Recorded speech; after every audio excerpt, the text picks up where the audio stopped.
গত ভিডিওতে আমরা দেখিয়েছিলাম যে যে কোনো ল্যামডা যা এই সমীকরণকে সিদ্ধ করে যে কোনো একটা অশূন্য ভেক্টর ভি এর জন্য, সেই ক্ষেত্রে এই ম্যাট্রিক্সটি অর্থাৎ ল্যামডা আই এন মাইনাস এ, এই ম্যাট্রিক্সটির ডিটারমিনেন্ট সমান হতে হবে 0। অথবা এটাকে আমরা এভাবেও লিখতে পারি যে ল্যামডা হচ্ছে একটি আইগেন ভ্যালু আমাদের ম্যাট্রিক্স এ এর, যদি এবং কেবল যদি, এটাকে আমরা এইভাবে লিখবো আই ডাবল এফ, যদি এবং কেবল যদি ল্যামডা আই এন মাইনাস এ এই ম্যাট্রিক্সটি ডিটারমিনেন্ট যদি সমান হয় 0। তাহলে চলো দেখি আমরা এটা ব্যবহার করে আমরা আমাদের আইগেন ভ্যালু বের করতে পারি কিনা। তাহলে আমরা চলো R2 নিয়ে কাজ করি। তাহলে আমরা একটা 2x2 ম্যাট্রিক্স নিব। ধরে আমাদের ম্যাট্রিক্স আছে A, যেটা হচ্ছে ধরো 1 2 4 3, এবং আমি A এর আইগেন ভ্যালু বের করতে চাই। তাহলে আমরা ধরে নিচ্ছি যে ল্যামডা হচ্ছে A এর আইগেন ভ্যালু, অর্থাৎ ল্যামডা A এর একটি আইগেন ভ্যালু। তাহলে এই সমীকরণ থেকে আমরা পাই যে ডিটারমিনেন্ট ল্যামডা গুণ আইডেন্টিটি ম্যাট্রিক্স, এখানে R2 এর আইডেন্টিটি ম্যাট্রিক্স হবে অর্থাৎ 1 0 0 1 বিয়োগ ম্যাট্রিক্স A অর্থাৎ 1 2 4 3 সমান হচ্ছে 0। তাহলে এখানে আমরা এটা সমান কি পাচ্ছি, আমরা এটা উপরে ডান দিকে লিখি। তাহলে ডিটারমিনেন্ট এটা ল্যামডা গুণ এই আইডেন্টিটি ম্যাট্রিক্স, মানে এর প্রত্যেকটি উপাদানের সাথে ল্যামডার গুণ, সুতরাং এটা হচ্ছে ল্যামডা গুণ 1 হচ্ছে ল্যামডা, ল্যামডা গুণ 0 হচ্ছে 0, তারপর ল্যামডা গুণ 0 হচ্ছে 0, এবং ল্যামডা গুণ 1 হচ্ছে ল্যামডা। এর থেকে আমরা a কে বিয়োগ করব, অর্থাৎ 1 2 4 3, এবং এই পুরোটা সমান হতে হবে 0। তাহলে এখানে আমরা কি পাচ্ছি, এটা হচ্ছে একটা সাধারণ ম্যাট্রিক্সের বিয়োগ। তাহলে এটা আমরা করে ফেলি। এখানে আমরা ডিটারমিনেন্ট রাখবো, এখানে হবে ল্যামডা বিয়োগ 1 হচ্ছে ল্যামডা মাইনাস 1, তারপর 0 বিয়োগ 2 হচ্ছে মাইনাস 2, তারপর 0 বিয়োগ 4 হচ্ছে মাইনাস 4, এবং ল্যামডা বিয়োগ 3 হচ্ছে ল্যামডা মাইনাস 3। তাহলে একটু চট করে দেখে নিই আমরা এখানে কি করেছি এই পর্যন্ত।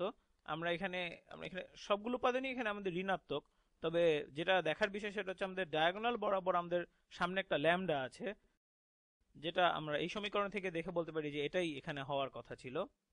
তাহলে এখন আমাদের এটা ডিটারমিনেন্ট বের করতে হবে। তাহলে চলো এটা বের করে ফেলি। এটা ডিটারমিনেন্ট হচ্ছে এই উপাদান গুণ এই উপাদান বিয়োগ এই দুটির গুণফল। তাহলে এই দুটো হচ্ছে, এখানে লিখে ফেলি, ল্যামডা মাইনাস 1 গুণ ল্যামডা মাইনাস 3, তারপরে এই দুটির গুণফল বিয়োগ এই দুটির গুণফল। তাহলে এটা হচ্ছে মাইনাস 3 মাইনাস 4 মাইনাস 2 মাইনাস 4, সুতরাং এটা হচ্ছে বিয়োগ 8। তাহলে এখন এই ম্যাট্রিক্সটির ডিটারমিনেন্ট, বা আমরা বলতে পারি এখানের এই ম্যাট্রিক্সটির ডিটারমিনেন্ট হচ্ছে, যেটা সরলীকরণ হয়ে এই অবস্থায় এসেছে, তাহলে এটা সমান হতে হবে অবশ্যই 0।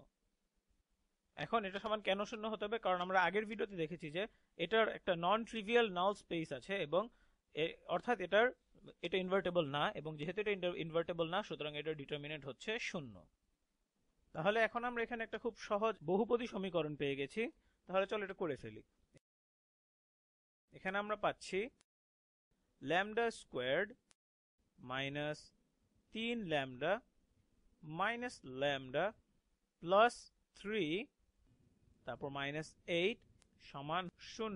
এটা থেকে আমরা কি পাচ্ছি, lambda squared minus 4 lambda minus 5 সমান হচ্ছে 0।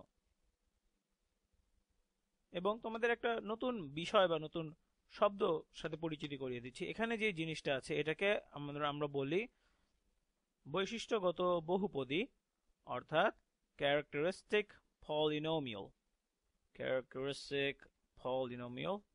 তাহলে এখন আমরা যদি ল্যামডার জন্য সমাধান করতে চাই, তাহলে আমাদের এই সমীকরণটা সমাধান করতে হবে, এবং এটা বেশ সহজ একটা সমীকরণ। তাহলে এখানে আমরা খুব মৌলিক উৎপাদকের বিশ্লেষণের ধারণা প্রয়োগ করতে পারি। তাহলে এটা সমান আমরা লিখতে পারবো ল্যামডা মাইনাস 5 গুণ ল্যামডা প্লাস 1 সমান হচ্ছে 0, কারণ মাইনাস 5 গুণ 1 করলে আমরা পাই মাইনাস 5, এবং এই দুটো গুণ করলে আমরা এখানে পাই মাইনাস 4 ল্যামডা। তাহলে আমাদের এই ক্যারেক্টারিস্টিক পলিনোমিয়াল, এটার আমাদের দুটি সমাধান আমরা পেলাম। একটা হচ্ছে ল্যামডা সমান হচ্ছে 5 অথবা আরেকটার সমাধান হচ্ছে ল্যামডা সমান -1। এখন তাহলে আমরা কি করলাম, আমরা গত ভিডিওতে আমরা যে ধারণাগুলো পেয়েছি সেটা থেকে আমরা এই ম্যাট্রিক্সটার আইগেন ভ্যালু বের করেছি। এখানে আমরা তাহলে লিখতে পারি ল্যামডা সমান হচ্ছে 5 অথবা ল্যামডা সমান হচ্ছে -1। এখন আমাদের কাজ কিন্তু অর্ধেক হয়েছে। কেন? কারণ আমরা তো ল্যামডা মানে আইগেন ভ্যালু বের করতে চাচ্ছি এবং আইগেন ভেক্টরও বের করতে চাচ্ছি, কিন্তু এখানে আমরা তো শুধু আইগেন ভ্যালু পেয়েছি আর কি। তাহলে আমরা জানলাম যে ল্যামডার এই দুটি মানের জন্য আমরা এই সমীকরণকে সমাধান করতে পারি, কিন্তু আমরা এখন আমাদের আইগেন ভেক্টরগুলো পাইনি, এবং আমরা পরবর্তী ভিডিওতে আমরা আইগেন ভেক্টরগুলো নিয়ে কাজ করব।